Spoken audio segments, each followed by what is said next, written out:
ലൈംഗികാരോപണ പരാതിയിൽ സംവിധായകൻ വി.കെ. പ്രകാശ് മുൻകൂർ ജാമ്യം തേടി ഹൈക്കോടതിയെ സമീപിച്ചു. പരാതി നൽകിയ യുവതി ഹണി ട്രാപ്പ് കേസിലെ പ്രതിയാണെന്ന് ഹർജിയിൽ പറയുന്നുണ്ട്. വിവരങ്ങളുമായി എസ് ശ്യാംകുമാറുണ്ട് കൊച്ചിയിൽ നിന്ന്. ശ്യാം, വിവരങ്ങൾ എന്തൊക്കെയാണ്?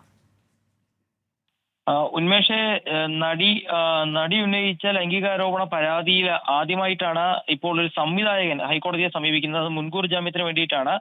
ഈ ആരോപണം ഉന്നയിച്ച യുവതി ഒരു ഹണി ട്രാപ്പുകാരിയാണ് എന്നതുൾപ്പെടെയുള്ള പരാതിയാണ് ഇയാൾ വി.കെ. പ്രകാശ് ഇപ്പോൾ ഈ ഹർജിയിൽ മുൻകൂർ ജാമ്യത്തിന് വേണ്ടിയിട്ടുള്ള ഹർജിയിൽ ഉന്നയിച്ചിരിക്കുന്നത്. ഏതായാലും ഹർജി അഭിഭാഷകൻ മുഖേന സമർപ്പിച്ചിട്ടുണ്ട്. ഗുരുതരമായ വകുപ്പുകൾ ചുമത്തി പോലീസ് കേസെടുത്ത സാഹചര്യത്തിൽ അറസ്റ്റ് ഉണ്ടാകാനുള്ള സാധ്യതയുണ്ടെന്ന മുന്നറിയിപ്പിനെ തുടർന്നാണ് ഇപ്പോൾ വി.കെ. പ്രകാശ് ഹൈക്കോടതിയെ മുൻകൂർ ജാമ്യം തേടി പോയിരിക്കുന്നത്.